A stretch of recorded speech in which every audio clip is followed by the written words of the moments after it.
Hey guys, welcome back my channel plastic Daksh. हमारे channel में स्वागत है वंस अगेन। आज की वीडियो में हम प्रैक्टिकल बात करने वाले हैं और हम ये बताने वाले कि कोई भी प्लास्टिक जब डिग्रेड होती है तो वो किस तरह होती है और उसका रीजन क्या होता है, ये सब के बारे में बताने वाले हैं। इससे पहले आपने कई सारी वीडियो देखी है प्लास्टिक वेस्ट मैनेजमेंट की, प्लास्टिक जनरेट कैसे होता है, प्लास्टिक डिग्रेड कैसे होता है, प्लास्टिक से होने हार्मफुल, ये सब चीजें मैंने बहुत सारे डिस्कस किया हुआ है। बट अभी हम ये डिस्कस करने वाले कि कोई भी प्लास्टिक जब डिग्रेड होती है या फिर जब वो सड़ना या टूटना या गलना स्टार्ट भी करती है, उसके इनिशियल स्टेज क्या होता है और वो कैसे होती है, इस प्रैक्टिकल के बारे में हम समझते हैं। अभी क्या है, मैं आपको एक चीज दिखाता हूँ। ये जो फोन कवर है आप देख सकते हैं, ये डिग्रेड होना स्टार्ट हो रहा है। डिग्रेड दस मीन्स ये टुकड़ों में टूटना स्टार्ट हो रहा है। ये कंप्लीट ट्रांसपेरेंट था, लाइक मैं इसके आर पार देख सकता था। आपको पता ही है जो फोन कवर्स होते हैं मेजोरिटी पॉलीकार्बोनेट, टीपीयू और पीपीई और पीवीसी पीवीसी के बनते हैं। मेजोरिटी ये चार प्लास्टिक्स हैं, उसके बाद लेदर, वुड, मेटल, आपकी जो चॉइस होती है वो सब बनते हैं। मेजोरिटी हम प्लास्टिक के बारे में डिस्कस करने वाले हैं। ये जो फोन कवर है ये अभी टीपीयू बेस्ड है। ये जो टीपीयू बेस्ड है आप देख सकते हैं इसकी किस तरह टूटना स्टार्ट हुआ है। ये पहले ऐसे टूटा है, ऐसे टूटा है, यहाँ से टूटना स्टार्ट कर रहा है और ये ऐसे इसके पार्ट टूटना स्टार्ट हो रहे हैं धीरे धीरे करके। ये देखो ऐसे। This is called the degradation of plastic. Plastic की डिग्रेड होती है। ये कंप्लीट पूरी शेप एंड साइज में था। सबसे पहले इसने डीकलराइजेशन होना स्टार्ट किया। डीकलराइजेशन का मतलब यह सबसे पहले इसका ये जो पूरा ट्रांसपेरेंट था ये येलो में दिखना स्टार्ट हो चुका है और आप देख सकते हैं डार्क ब्राउन होने लगा है। ये सबसे पहले एटमॉस्फेरिक इफेक्ट के कारण धूप पड़ी है, मॉइस्चर इसके ऊपर पड़ा है, हवा चली, इन सब के कारण ही हुआ। उसके बाद धीरे धीरे डिग्रेड होना स्टार्ट हो कुछ इस तरह। ये झड़ना चालू हुआ और आप गौर करके देखेंगे, मैं आपको दिखाता हूँ, इसके अंदर ये डस्ट पार्टिकल भी चिपकना स्टार्ट हो चुका है।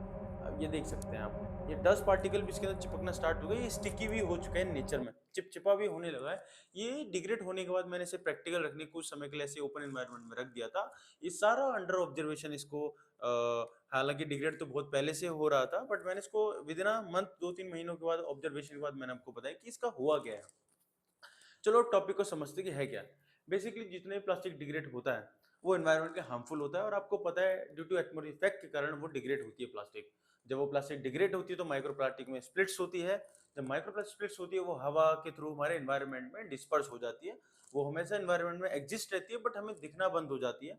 उसे हम जब कंज्यूम करते हैं by air, by water, by food, by हम सी फूड या अदर चीजों के थ्रू हम इसको कंज्यूम करते हैं। ये एक साइकिल था जो हम प्लास्टिक को कैसे जनरेट करते हैं, कैसे यूज करते हैं और कैसे उसे कंज्यूम करते हैं और कैसे हम बीमार पड़ते हैं। ये सारी एक प्रोसेस था। बात ये आती है कि जब भी कोई प्लास्टिक डिग्रेड होती है, होती कैसे है, मैं आपको बताता हूँ। सबसे पहले प्लास्टिक डिग्रेड होती है, अपना कलर चेंज करती है। कोई भी प्लास्टिक सबसे पहले अगर कलर होगा तो डीकलर होगी, कलर उसका हल्का पड़ जाएगा। या फिर कोई ट्रांसपेरेंट प्लास्टिक होगी तो सबसे पहले उसके अंदर ये कुछ इस तरह के कलर आना शुरू हो जाएंगे। विद रिस्पेक्ट टू टाइम ये डिग्रेड होने लगेगी। डिग्रेड होने के बाद ये अपने अंदर ये प्लास्टिक को अट्रैक्ट करने लगेगी, प्लास्टिक को अट्रैक्ट करेगी। और उसके बाद और जितने भी आपके सराउंडेड डस्ट पार्टिकल्स हैं, जो उड़ती हुई प्लास्टिक्स हैं, जो हवा में उड़ रही हैं, जो माइक्रो प्लास्टिक्स हैं, नैनो माइक्रो प्लास्टिक्स हैं, वो इसकी सरफेस पे चिपकना स्टार्ट होती है जिससे कि स्टिकी और ये डस्ट पार्टिकल आपको दिख रहा होगा। ये डस्ट आपको अट्रैक्ट करता है। ये डस्ट ही इसकी प्लास्टिक की डिग्रेड होने की रेट को बढ़ाता है। वो कैसे और क्यों अट्रैक्ट होता है, मेन रीजन ये आता है। जब भी ये प्लास्टिक डिग्रेड होना स्टार्ट करती है ये एंटी स्टैटिक्स होती है, सॉरी ये स्टैटिक्स होती है। यानी कि इन जो प्लास्टिक के अंदर होता है चार्ज एक जनरेट होता है। आप किसी भी सरफेस को आप ऐसे रब करेंगे, कोई भी ऐसे स्पून ले रहे हैं, कुछ भी ले रहे हैं, तो उसमें एक चार्ज जनरेट होता है। जैसे आप स्केल को रब करेंगे, स्पून को रब करेंगे तो अपने बालों के पास ले जाएंगे तो वो बाल आपके खड़े होने लग जाते हैं। That is called electrostatic charge. वो एक चार्ज होता है। लेकिन टीपीयू प्लास्टिक जो मेजोरिटी होती है या फिर जो प्लास्टिक कई समय के बाद रखी रहती है इन्वायरमेंट में, तो उसके अंदर ये स्टैटिक जो पावर है, जो एंटी स्टैटिक पावर है, वो कम हो जाती है या फिर खत्म ही हो जाती है, जिसकी वजह से प्लास्टिक के अंदर ये सारे के सारे ये पार्टिकल, डस्ट पार्टिकल इस पे चिपकने लगते हैं, स्टिकी सरफेस बनाते हैं। और उसी रीजन की वजह से ये प्लास्टिक डिग्रेड होना स्टार्ट करती है। जब ये प्लास्टिक के पहाड़ जब आप देखते हैं, आपने कई जगह देखो, आप दिल्ली एनसीआर में कभी भी आइएगा तो आपको प्लास्टिक के कचरे के ढेर के पहाड़ आपको दिखने को मिल जाएंगे।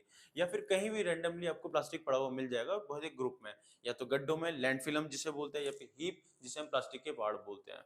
वो कभी आप देखना उसमें मिक्स प्लास्टिक होगा। जब वो मिक्स प्लास्टिक होता है तो वो प्लास्टिक की जो रिसाइकलिंग का रेट है वो तो कम हो ही चुका है, क्योंकि वो रिसाइकल नहीं हो पाया तब भी वहां पहुंचा है। और जो उनका डिग्रेड होने का जो स्पीड होती है वो इंक्रीज हो जाता है। यही एक रीजन की वजह से जब ये प्लास्टिक डिग्रेड होती है विद रिस्पेक्ट टू टाइम, ये अलग प्लास्टिक के नेचर के साथ ये चिपकी होगी, मर्ज होगी, दबी होगी, कुचली होगी, तो उसका भी यही रेट होगा। और मोर टॉक्सिसिटी भी हो सकती है, या फिर वो प्लास्टिक की जो फ्यूम्स हैं या फिर वो गैसेस हैं या फिर जो केमिकल्स वो लीच करेगी विद रिस्पेक्ट टू टाइम, वो इसके ऊपर भी जाएगा। जब इसके ऊपर भी जाएगा तो ये भी प्लास्टिक को डिग्रेड करेगा, डस्ट पार्टिकल अट्रैक्ट करेगा, एटमॉस्फेयर इफेक्ट पड़ेगा, उतनी ही बारिश होगी, उतना चिपचिपा होगा, उतनी ही गंदगी जाएगी इसके ऊपर, उतनी ही स्पीड से ये प्लास्टिक डिग्रेड होना स्टार्ट करता है। और ये प्लास्टिक अब रिसाइकल नहीं हो सकती, ना ये अपसाइकल हो सकती, ना ये रिसाइकल हो सकती, दोनों में से कुछ नहीं हो सकता, इसका कुछ यूज नहीं हो सकता। ये प्लास्टिक एक्चुअल हार्मफुल है हमारे एनवायरनमेंट के लिए, ना कि वो प्लास्टिक जो आप अपने घर से फेंकते हैं। जब आप घर से फेंकते हैं वो भी प्लास्टिक अपनी यूजफुल होती है, उसे अपसाइकिल कर सकते हैं, रिसाइकिल कर सकते हैं, बट इसका कोई इलाज नहीं है अब ये ना, क्योंकि इसके अंदर कोई प्रॉपर्टी बची नहीं है, ये डिग्रेड हो चुकी है। अगर मैं इसको रिसाइकिल भी करूँ तो ये खत्म हो जाएगा, ये मेल्ट करते ही, तो इसका यूजफुल नहीं रहता। इसी की वजह से जो प्लास्टिक के जो आप ढेर देखते हैं, इसलिए आपको मैं इतने सालों से बोलता हूँ कि प्लास्टिक को सेपरेट रखिए, साफ सुथरा रखिए, ताकि रिसाइकिल करने में हेल्प कर सके। जब भी प्लास्टिक मिक्स होती है तो उसको रिसाइकिल करना इम्पॉसिबल होता है, क्योंकि हम उसको नेचर को फिगर आउट नहीं कर पाते हैं। अभी इसको ये नेचर को फिगर आउट करना बहुत मुश्किल है। हालांकि बहुत सारी स्मार्ट टेक्नोलॉजीज हैं, बट टेक्नोलॉजी भी कहीं ना कहीं एरर को जनरेट करती है, 100% एक्यूरेसी नहीं देती है। ये प्लास्टिक अभी समझ में आ रहा है, टीपीयू है, ये पीवीसी है या पीपी है, बट ये रिसाइकल नहीं हो सकती। इसीलिए सारी प्लास्टिक को मिक्स करने से रिसाइकल रेट कम होता है, और प्लास्टिक का जो वेस्ट है वो इंक्रीज जल्दी होता है, और इसलिए आपको कचरे के ढेर इजीली आपको मिल जाते हैं। यही एक रीजन होता है। कॉज ऑफ आपने कभी सोचा नहीं होगा कि ये प्लास्टिक रिसाइकल करने से पहले, या फिर वो डस्ट आप फेंकते हैं या फिर ऐसा करते हैं, तो रिसाइकल करने से पहले जो इसका डिग्रेडेशन होता है, कुछ इस तरह की हालत होती है, अभी तक कहीं किसी को नहीं बताया गया, ना ही आप समझ सकते इस चीज को। इसीलिए मैंने आपको बताया कि जो भी प्लास्टिक का फेंक रहे हैं वो रिसाइकिल करने से पहले या फिर वो डिग्रेड होने से पहले कुछ इस तरह की हालत होती है, और ये हालत यूजफुल होती है किसके लिए? एनवायरनमेंट के लिए। एनवायरनमेंट ये किसके लिए होती है? बीमारी जनरेट करने के लिए सबसे बड़ा इंपैक्ट होता है, इसीलिए यूजफुल होती है। बात को, चीजों को समझने की कोशिश कीजिए कि कोई भी प्लास्टिक डिग्रेड होने से पहले वो अपने स्टिकी करती है, टॉक्सिक केमिकल रिलीज करती है, लीच करती है। जब प्लास्टिक डिफरेंट प्लास्टिक नेचर से मिली होती है तो उनका भी कहीं ना कहीं उनका इम्पैक्ट पड़ता है एक दूसरे की प्लास्टिक के ऊपर, जिसके ऊपर ये सारा नेचर इम्पैक्ट करता है। और जिसकी वजह से प्लास्टिक ऐसे माइक्रो प्लास्टिक्स में, अभी तो मैक्रो प्लास्टिक है, उसके बाद और छोटे फाइन पार्टिकल में जाएगी, फिर और छोटे में जाएगी, इतने छोटे में जाएगी आप सोच भी नहीं सकते, हमें आंखों से दिखना भी बंद हो जाता है, बट वो प्लास्टिक एनवायरनमेंट में एग्जिस्ट करती है।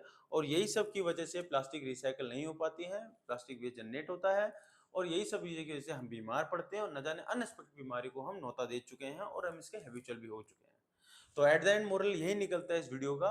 अगर आप इस वीडियो के एंड तक आ चुके हो तो वीडियो को टिप आप समझ ले कि ये मैं बोल क्यों रहा हूँ और ये रीजन क्या है।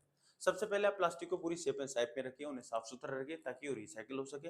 जितना हो सके प्लास्टिक को मल्टीपल टाइम यूज करिए, मल्टीपल एप्लीकेशंस के लिए करिए। थर्ड वन, जो भी आप प्लास्टिक फेंक रहे हैं तो उसको पूरा साफ सुथरा रखिए ताकि वो ऐसे रिसाइकिल तक पहुंच सके। अगर वो कचरे के ढेर में मिक्स हो गया तो रिसाइकिल करना इम्पॉसिबल है उसके ऊपर, क्योंकि आप इसके ऊपर आप इस अपार्ट फ्रॉम दिस इसके ऊपर आपका इलेक्ट्रॉनिक वेस्ट, आपका किचन वेस्ट, आपका मेटेलिक वेस्ट, गैराज वेस्ट, बहुत सारा वेस्ट पड़ेगा। अलग टॉक्सिक केमिकल्स, ऑयल्स, फ्रेगमेंटेशंस होंगी, बहुत सारी चीजें होंगी, जिसकी वजह से सारी प्रॉब्लम जनरेट करती हैं, और ये सबको ही बीमारी को जनरेट करने का एक स्टेप आगे करती है। तो जितना हो सके प्लास्टिक को यूज करिए, एनवायरनमेंट को बचाइए।